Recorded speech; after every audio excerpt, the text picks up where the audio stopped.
Life is indeed full of surprises. However, the wise tell us that the biggest surprise comes at death. The theatrical drama you are about to see takes place in Bombay, India in 1946, during the first day of the Royal Indian Navy Mutiny. Although time may have obscured the memory of the Bombay Mutiny, it was this revolution that forced the British out of India after nearly 2 centuries of total domination. Picture, if you will, a quiet, serene park overlooking Bombay Harbor on this particular day in 1946.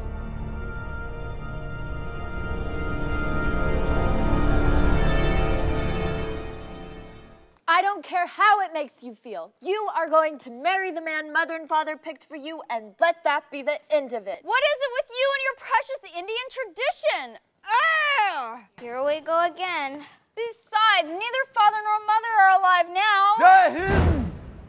Jai Hind! Sir, what is happening? Mutiny in Bombay Harbor! Mutiny? What mutiny? Hindu sailors fight against the oppression of British naval officers. Chalo! Jai Hind! Jai Hind! Did you hear that? There's a mutiny going on. That's it, I'm calling off the wedding. You'll do no such thing. It's just a battle between the Hindus and British. You've already postponed the wedding twice. Besides, our father would have wanted you to marry this boy. Oh yeah? Well, what about Mother? When she dragged the 3 of us from America to India just so she could marry a successful Indian businessman, I didn't complain. I sure did. And I didn't protest even after Father changed our first names, except for yours. Yeah, Brenda. Thank you very much. But this arranged marriage is just too crazy.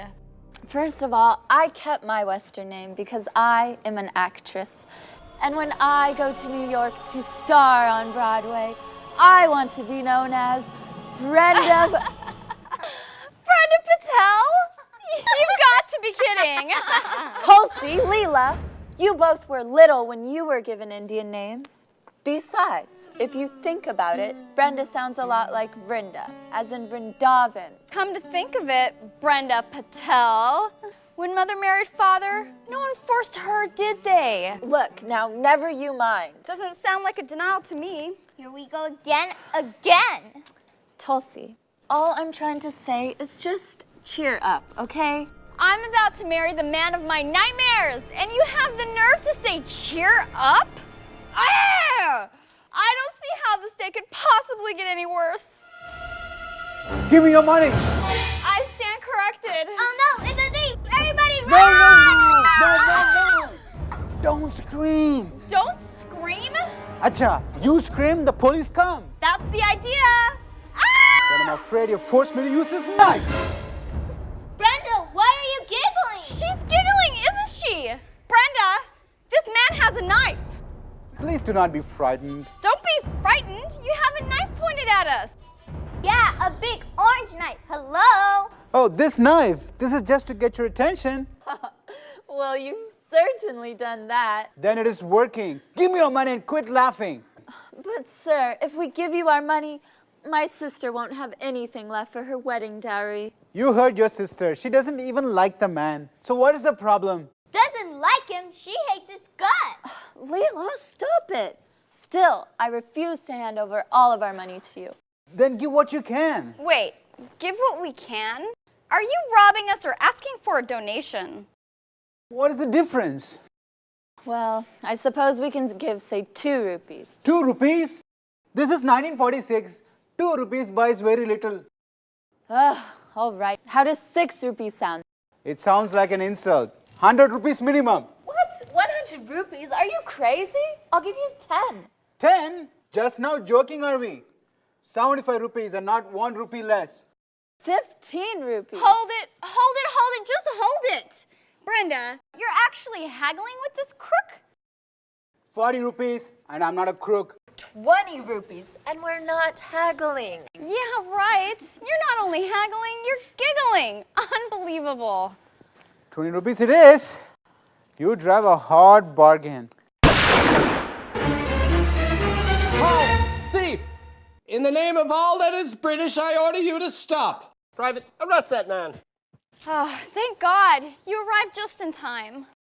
Britain's finest at your service. By the way, what are you women doing walking on this road? Where are your parents? Passed on, I'm afraid. Oh, so sorry. Aren't you aware that the Royal Indian Navy is about to fight a mutiny?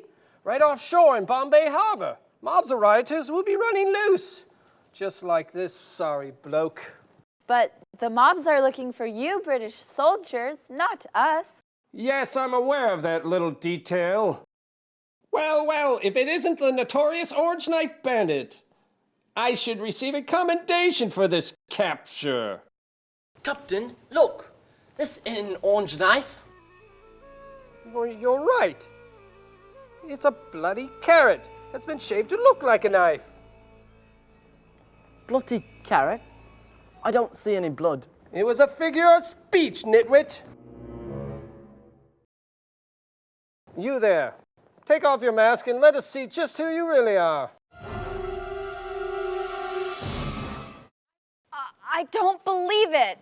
Oh no, it's impossible. Am I missing something here? Captain, this man is Vishnu Dasa. And? He's one of the Brahmin priests at the temple. This is unbelievable. Brenda, you knew all along. Of course. Don't tell me you didn't recognize his voice. You seem upset. Upset? Upset? This is the Brahmin that was going to perform my wedding ceremony. Oh yeah, no wedding. Oh, I'm off today. My brother is going to perform your ceremony. Silence! Well, Vishnu Das, is it? What, pray tell, is a holy man doing, cavorting about in this ridiculous disguise, robbing innocent citizens? Well, you see, hardly anyone comes to the temple anymore, so the deities don't get any donations. So one day, I decided to go out to the villages and beg alms for their lordships. But people slammed their doors on my face, all with the same excuses. I gave it the office. Business is bad. I'm an atheist now. So you donned a mask, shaved a carrot, and robbed people. Oh, I did not rob them. I collected donations. There's a difference, you know. Well, you can tell that to the local magistrate. What's that thing? It's a new invention called the walkie-talkie. It looks like a telephone, but that's impossible. There aren't any wires. That can't be a telephone. Sorry to disappoint you ladies, but it is a telephone, and I'm using it to call soldiers to take this thief off to jail. I've got more important problems with this mutiny. But you can't do that. Oh, but I can. Hello, this is Captain Johnson. Can you hear me? They might hear you if you had some wires. Hello, can you hear me now? He's bluffing. That can't be a telephone. It doesn't matter. Captain, what this Brahmin says is true. Most of the villagers know that Vishnu Das is the thief. But well, since we are guilty, as he says, of not going to the temple, we play along with his charade and give him a donation for the deities. Oh, I hate to admit it, but my sister's right. Don't arrest this man for stealing. Yeah, he was only stealing for Krishna. Oh, well, as long as he was stealing for Krishna. Oh, that means you let me go? Not for all the tea in Bombay Harbor, which is about to be blown to smithereens by British warships as we speak. Private, take him away. But you were a witness. He said give what you can. But he had a knife. Knife? Come on. Only a complete idiot would think this carrot was a real knife. I beg your pardon? Hey, what are you doing? Don't eat that, you imbecile. It's evidence. Yes, sir. I'm sorry, ladies, but this man has broken the law, and he must be punished. You're right. Who are we to stop you from sending an innocent man to jail? That's right. I'm glad you see my point. Wait, what, innocent man? Yes, innocent. Innocent? Sir, this situation is in many ways quite similar to an incident described in the Srimad Bhagavatam. That's India's ancient literature. You see, there was this man by the name of Ajamil. Although once good, he had turned bad. Look, I don't care if his name was Winston Churchill. This thief's going to jail. End of your story. Captain, sir, can you, a British officer, really afford to be seen with a Brahmin prisoner on this road? Especially a road that's crawling with Hindu rioters. Besides, I think that what she has to say just might clear up this whole mess. You're not going to give in until I agree to hear your story, are you?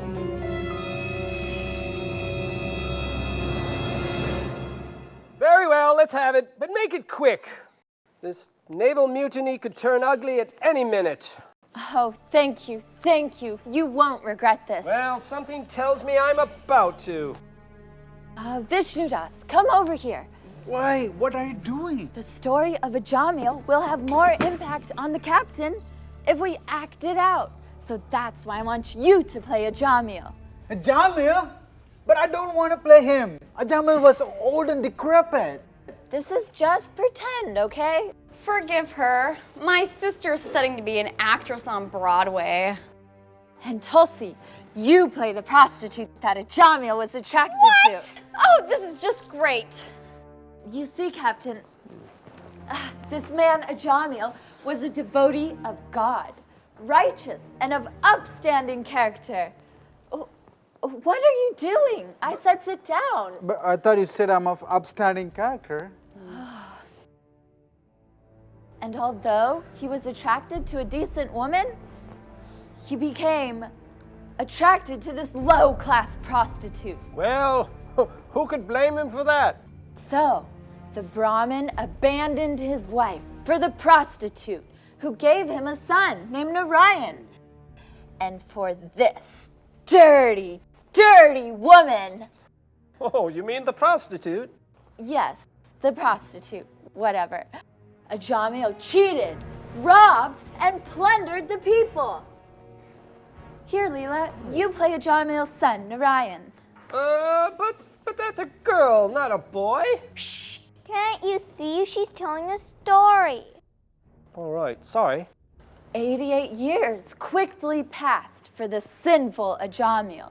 Now, his youth, stolen by fleeting time, Ajamil lay upon his deathbed, old, invalid, and decrepit.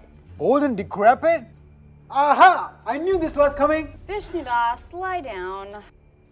Pardon me, ladies, but what is the point of your story? I'm coming to it. You see, after a lifetime of wickedness, Ajamil lay dying. That's when the soldiers of Yamaraja appeared. Pardon me, but soldiers of who? Yamaraj. Is the Lord of Death, Captain. Lord of Death, eh? Exactly. 3 hideous creatures appeared before Ajamil. Wait, hold on a minute. Did you just say hideous creatures? Why, yes. Oh, you mean like boogeymen? What's so funny? The Yamadutas are nothing to laugh at.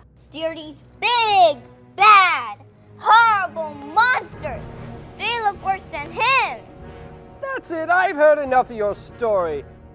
Monsters indeed. Please, just a few more seconds.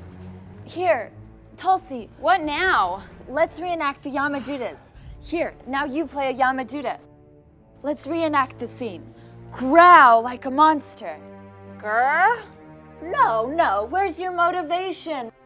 You're an animal with claws and fangs. Oh dear! The fear! I'm shaking in my boots, ladies! No, it's more like this. Watch me.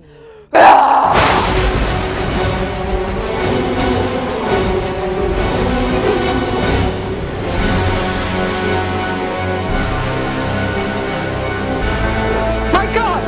Who are these hideous monsters you describe? These are the Yamadutas. Sinful wretch! You who acted like an animal and gave up all religious principles. Prepare to face the consequences. Get away from me! What are these creatures doing with those ropes? They're ripping the soul out of the body. And taking him to the court of Yamaraj, the Lord of Death. I said leave me alone! Quit fighting us! It is no use! My son! Silence, fool! Your son cannot help you now! Why does this child just sit here and play? Isn't he aware of these monsters? The Yamajudas are from another realm. Only those about to die can see them. Stop fighting us! We will drag you kicking and screaming to the gates of hell! My son! My son! Narayana!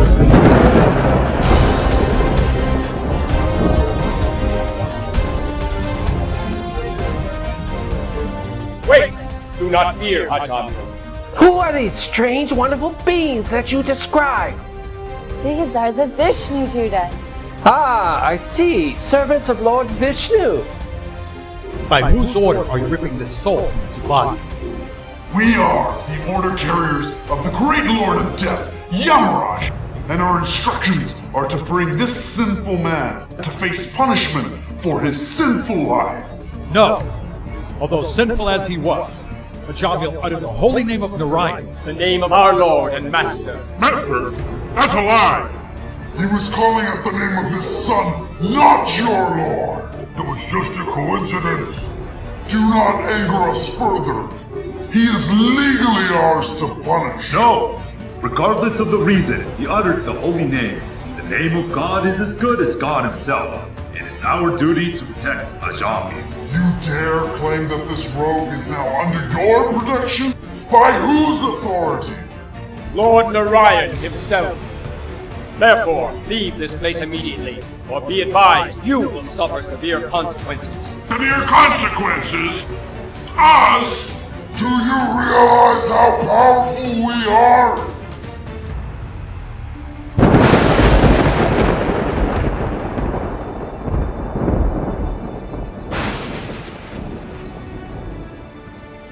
Heed the warning, O valiant soldiers.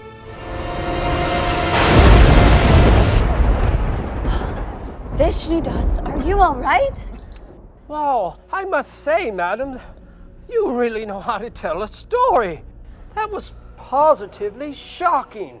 Are you telling me? It all felt so real. I felt the rope around my neck and everything. I was petrified. What's all the fuss about? It was just a story. The moral of the story is that although Ajamil was a sinful man, because he uttered the holy name of God, he was spared punishment from the Yamajudas. Although your story is quite impressive, I still don't see how it relates to this thief. Like Ajamil, this Brahmin may appear to be sinful, but he is spared punishment. He's not like common criminals. Oh, so I guess I should just let him go. Oh, thank you very much. But I'm not going to do it. What? Are not? You heard me. I have a higher authority to answer to. My superiors would court-martial me if they knew I'd let such a notorious bandit off scot-free. Captain, with all due respect, everybody, even the great King of England, must answer to a higher authority. Higher authority than King George VI? How dare you? She's right. All answer to the Supreme Personality of Godhead. Supreme Personality of what head? Godhead. Lord Krishna. There are many personalities of God. Krishna is the Supreme Personality. Yes, the Vedic literature tells us that the Supreme Lord, Lord Sri Krishna, is the cause of all causes, who possesses an eternal, youthful body of bliss. He is full in all opulences, including beauty, fame, and knowledge. This is the God you describe? But he looks so young. There must be some mistake. God can't possibly look like that. Why not? Well, every civilized person knows that Michelangelo painted the real God, you know, the old man with the white beard. They say God is so old that he has to be carried around by angels. This person's an imposter. What? Aren't you forgetting? God's body is not made of matter that gets old and rots. His body is made of pure spirit, which is eternal. Yeah, if all beautiful and wonderful things are created by God, Lord Sri Krishna, why can't he be beautiful himself? instead of old and decrepit.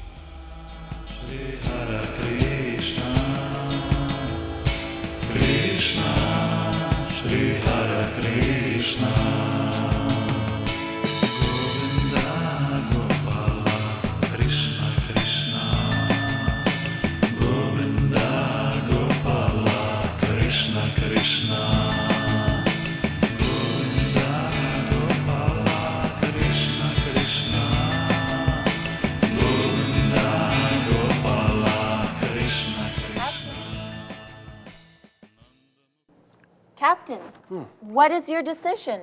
Well, I don't know. I mean, it all sounds too simple to just say the name of God and be saved, especially by someone as ostensibly strange as this Krishna you described. But you do agree that it is possible. Well, anything is possible.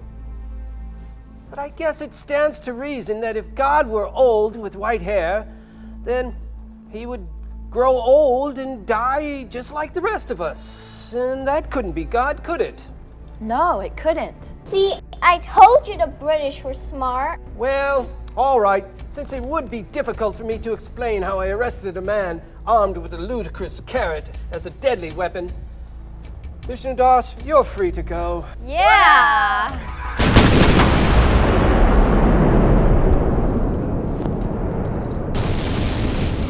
What's happening? Oh my Lord Krishna! It's coming from the Bombay harbor. The naval mutiny has begun. Captain! The rioters are coming. What? Angry mobs have broken through the blockade. They're armed and dangerous. I tried calling on the walkie-talkie, but the frequency was jammed. Get back to the blockade. Private, take these women to safety. Yes, sir.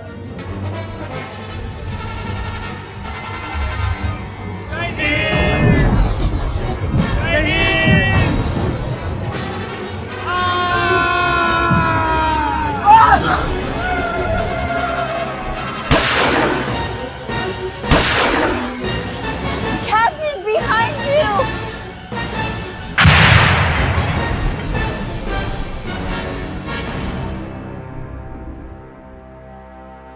The captain's hurt. Help me bring him to the bed.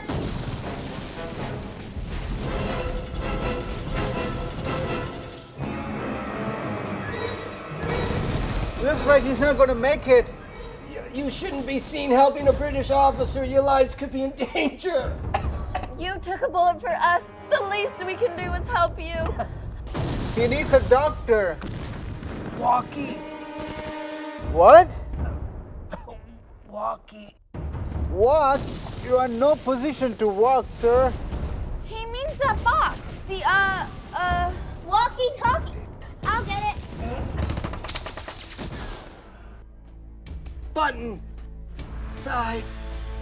Call. Button on the side. call? But this can't be a telephone. Will you just talk and hurry? Brenda, he was bluffing. You can't talk to another person on something without wires.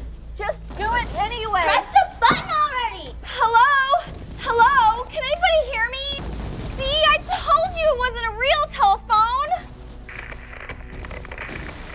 This frequency is restricted. You must enter your code. Over. What? They want to know what the code is. Too late. I'm afraid I'm dying. I feel my consciousness slipping away. Enter your code, please. The code! I need the code! I feel a strange haunting presence. Oh no, it must be the Yamadutas. Captain, remember the story that this woman told you about Ajamil? Yes, your only hope is to chant the name of God. How will that help?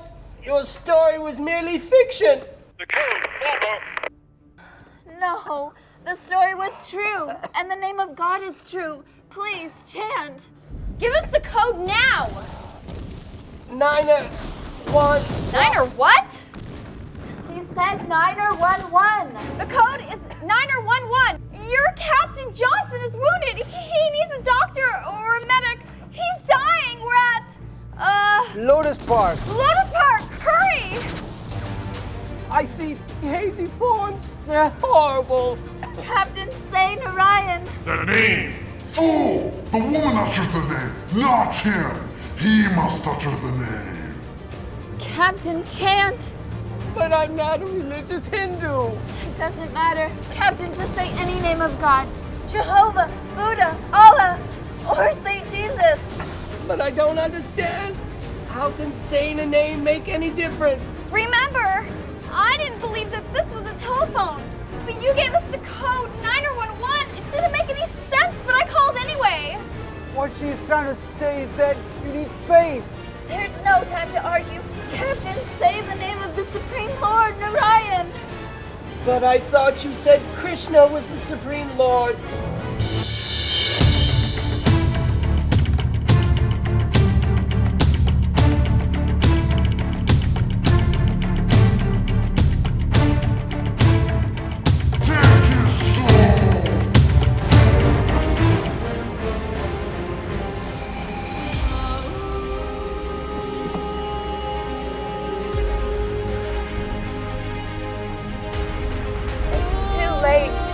He's dead.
I saw them.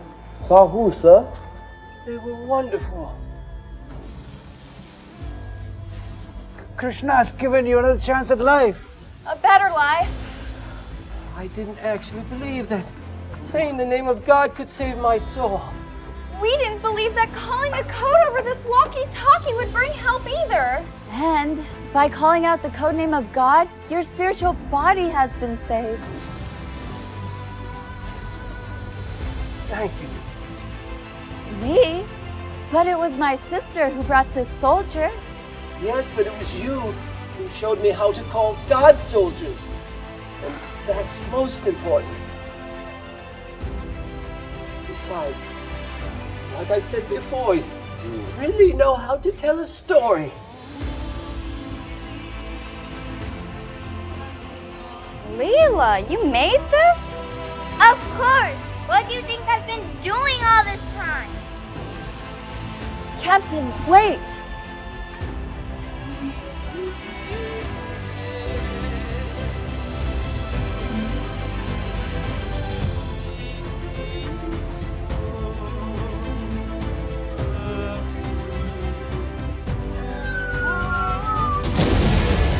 You know, Brenda, this mutiny's turned deadly. There's dead bodies everywhere, bombs going off. I really think we should halt this wedding. You're right. It would be quite inauspicious. Besides, that corporal was rather handsome.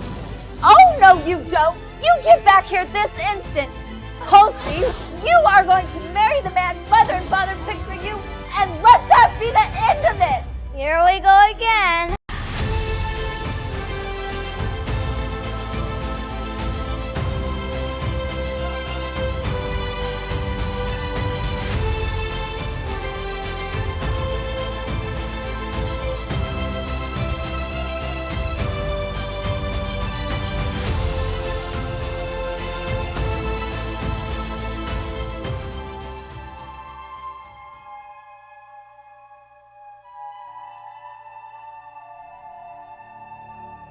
"911. an emergency code that rushes all kinds of medical assistance to save one's material body. We know this to be a fact. But an emergency code for the soul? Could simply calling a name of God actually bring angels to one's rescue? Unfortunately, the answer to this question lies at the threshold of death. A threshold full of surprises.